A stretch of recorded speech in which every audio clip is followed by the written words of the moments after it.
So here's the way I understand the phenomenon. You have a guy who comes along, plays the role of a god. I mean, he institutes a new way of, a new understanding of what it is to be anything at all. That's Jesus.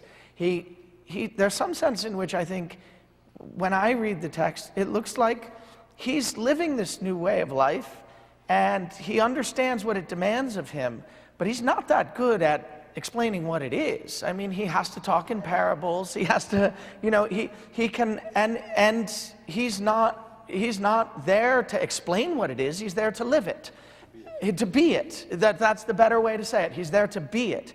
And when he is it, others get to be it too, because they get caught up in this mood that he manifests, and they become part of the community, and they get to be it.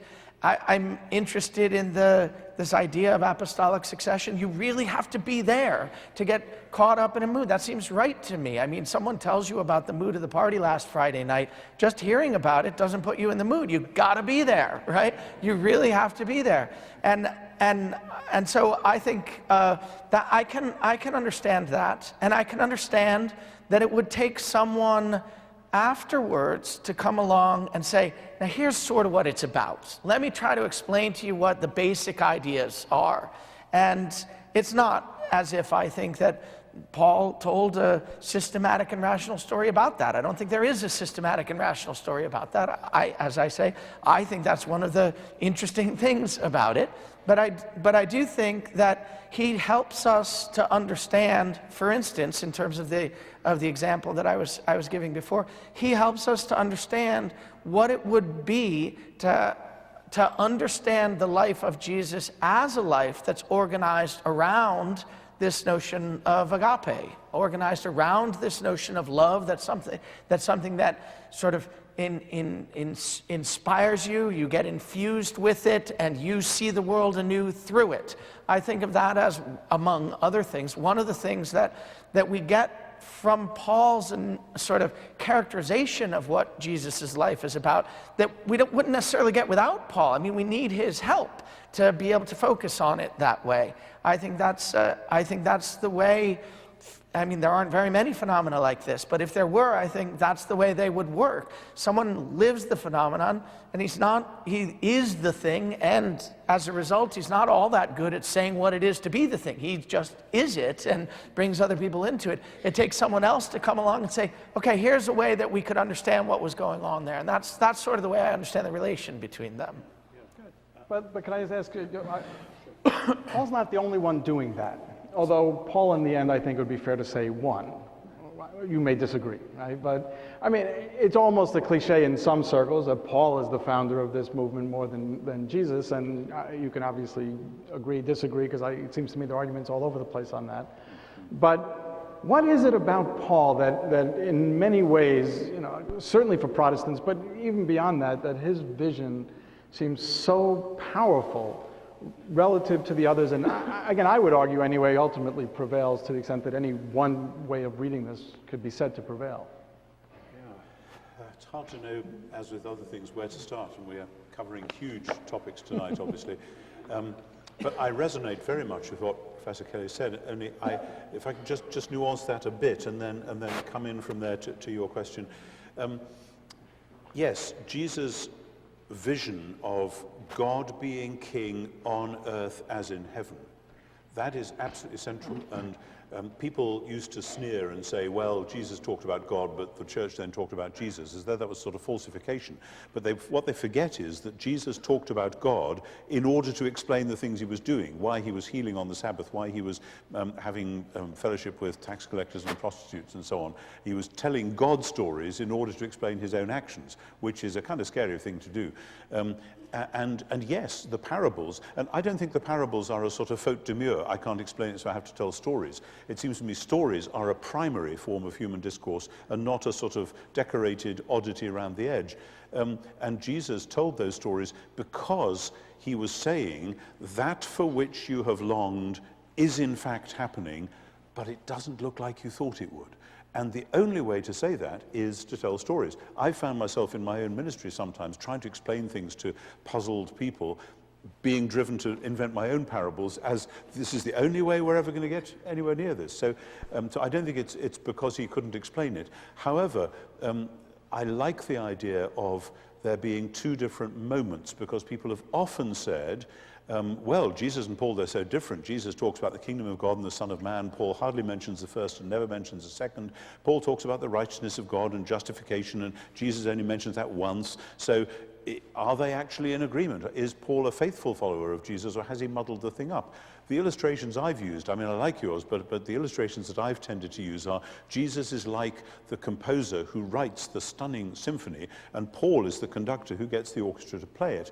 And if the conductor started to rewrite the symphony, that's not being loyal to the composer, that's being disloyal. So there are different tasks, but within what you said, there is this idea that Christianity is not about the teaching of an abstract theory or an ethic. It's about the living God doing something which changes everything. And that's the kingdom of God message, and that's why it's so difficult for people in the Western world to grasp, because we have a narrative which says that world history came to its climax in the 18th century with the Enlightenment, and now, people say it on the radio in my country all the time, now that we live in the modern world, ... as though we're all signed up to the idea that the great climax of world history was with basically Voltaire, Rousseau, and, forgive me, Thomas Jefferson. And so, we've then got... and the getting rid of George III. Let's just, okay. That helped, yeah, absolutely. Which is why Americans find it difficult to talk about the kingdom of God. People say to me, oh, we don't have kings in this country, it's easy for you. And I say, actually, your president's much more like an ancient king than our monarchs are, but that's a different story. Sorry, that's just a polemical aside.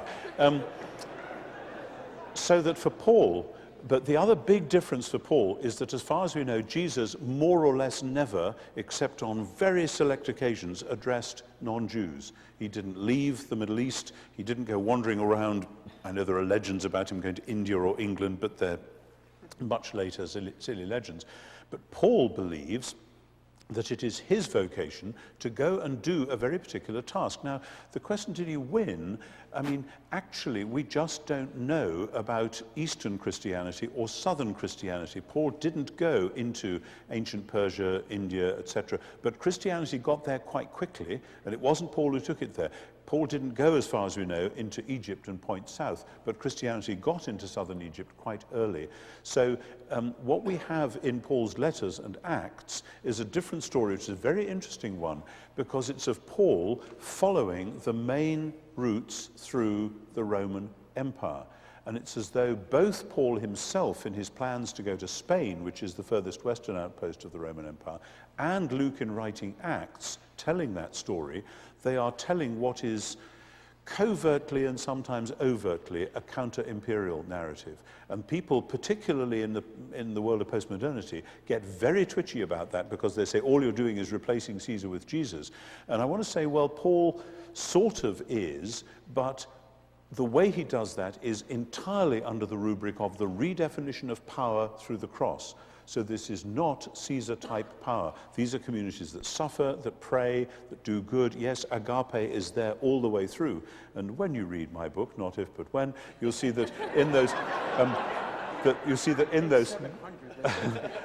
in the last few chapters, when I'm talking about how Paul impacts on the worlds of philosophy, religion, politics, and yes, the Jewish world as well, agape is the strand which we come back to again. But it's not as, here's a nice moral principle. It's actually, this is something that we've discovered to be a human reality in Jesus, and especially his death. And by the way, in case you don't know, agape is a Greek word which meant love in general. It was a much broader word before, but the early Christians shape and sharpen it so that it's specifically a love which gives itself unstintingly and without seeking a return or reward. And that is the love which, according to the New Testament, the God who made the world has for all of us, and the love which then sent Jesus to die on the cross, and the love which Paul says can be ours as well, both to experience and then to pass on. For more information about the Veritas Forum, including additional recordings and a calendar of upcoming events, please visit our website at veritas.org.